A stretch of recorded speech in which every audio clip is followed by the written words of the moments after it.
Vamos a presentar el video correspondiente a la primera evaluación de la materia de Derecho Romano 2. En este caso, la evaluación consiste en desarrollar y explicar subtemas, que en este caso que son 6, que fueron desarrollados por la planeación del catedrático. El primer subtema corresponde a locatio conductio. ¿Qué es locatio conductio? Es uno más de los contratos consensuales que se manejaban en la antigua Roma. Pero ¿en qué consiste el locatio conductio? Consiste, por ejemplo, en que una persona va a proporcionar a otra en un goce temporal una cosa, o va a realizar un trabajo a cambio de una remuneración económica o por una periodicidad. En este caso es muy similar a los contratos de prestación de servicios de hoy en día y a los de arrendamiento de casas. Podríamos decir que el locator en aquel entonces es a lo que hoy en día llamamos arrendador, y el inquilino o arrendatario es a lo que hoy en día llamamos arrendatario.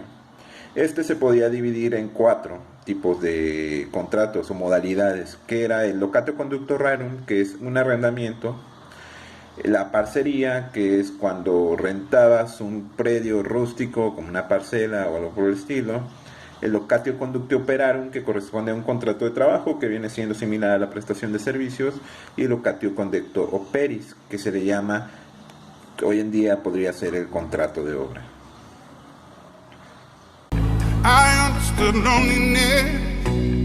Que vamos a hablar de esta evaluación corresponde al mandato.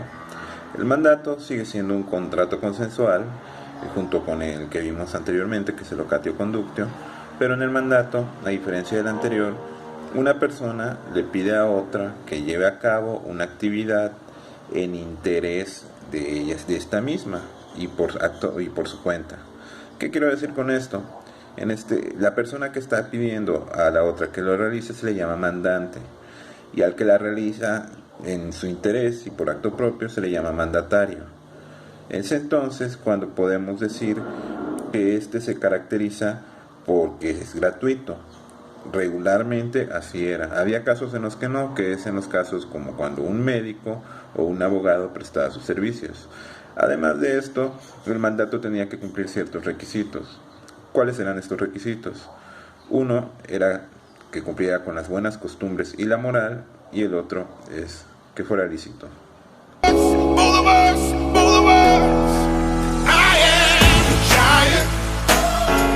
Hablar del tercer subtema correspondiente a esta evaluación. El tercer subtema corresponde a los contratos innominados. ¿Qué son los contratos innominados? Son aquellos contratos que, derivado de la acepción de ciertas convenciones, no caían catalogados dentro de los contratos típicos. Estos contratos, dependiendo de su naturaleza, prestación o contraprestación, eran clasificados en 4 tipos. El primer tipo era do des, es doy para que des, y se presenta cuando yo doy un objeto a cambio de que tú me des algo. El segundo tipo era el do facias, que es doy para que hagas. En este caso, el ejemplo sería: yo doy algo para que tú hagas algún trabajo o servicio a cambio. El tercer tipo de contrato es facio des, hago para que des. Es el inverso del do facias, completamente inverso.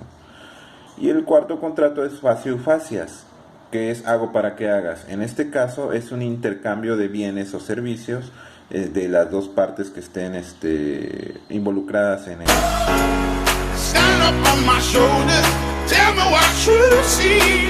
Vamos a proseguir con el tema número 4. En este caso vamos a hablar de la donación. ¿Qué es la donación? La donación es cuando una persona de forma voluntaria se empobrecía en favor de otra persona. En este caso, la persona que se empobrecía era llamada donante, y la persona que se enriquecía era llamada donatario. Para que la donación se llevara a cabo era necesario cumplir con 4 requisitos. El primer requisito era que el donante se empobreciera. El segundo requisito era que el donatario se enriqueciera. El tercer requisito era que el donante tuviera completamente la intención de llevar a cabo dicha donación. Y el cuarto requisito es que se contara con el consentimiento del donatario. La donación era básicamente irrevocable, incluso para el mismo donante, una vez que se fuera a hacer, pero existieron casos en los cuales pudo revocarse.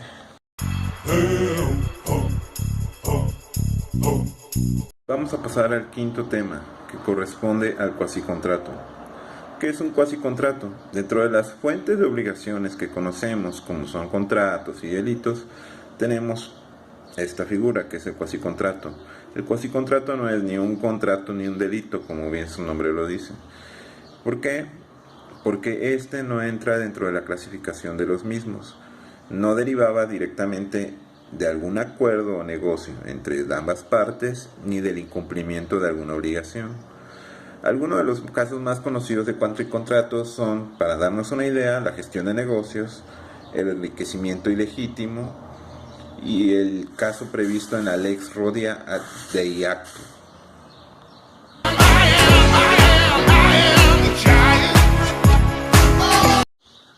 Como sexto y último subtema de este video, vamos a hablar de los delitos. Los delitos eran una de las 4 fuentes principales de obligaciones determinadas por Justiniano. Estos se podían dividir en 2 tipos. Delitos públicos, también llamados crimina, los cuales eran perseguidos de oficio y castigados públicamente, y también los delitos privados, que eran llamados delicta, y que eran perseguidos por iniciativa del ofendido. Este delito se resolvía en un juicio ordinario, en el cual se determinaba una multa en este caso, para el ofensor.